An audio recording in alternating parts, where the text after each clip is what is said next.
जालना जिल्ह्यातील मंठा तालुका येथे लोणारकडून एक पांढऱ्या रंगाची MH04 GM 0284 क्रमांकाची कार आली असता कारला थांबवून मंठा पोलिसांनी कार चालकास विचारपूस केली तर कार चालकाने त्याचे नाव दिलीपसिंग रमेशसिंग गहिलोत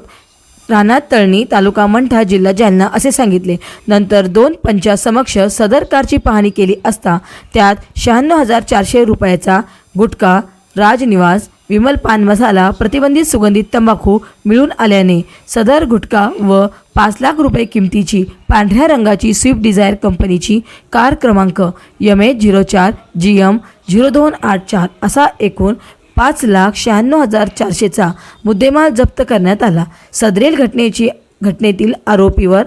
पोलीस स्टेशन मंठा येथे कलम 188, 273, 328, 34 भादवीसह कलम 59 अंतर्गत अन्न सुरक्षा व मानके कायद्याप्रमाणे गुन्हा दाखल केला असून सदर गुन्ह्यातील आरोपी दिलीपसिंग रमेशसिंग गहिलोत राहणार तळणी तालुका मंठा जिल्हा जालना यास अटक केली आहे। सदर गुन्ह्यातील पुढील सखोल तपास उपनिरीक्षक BP राऊत हे करीत आहेत।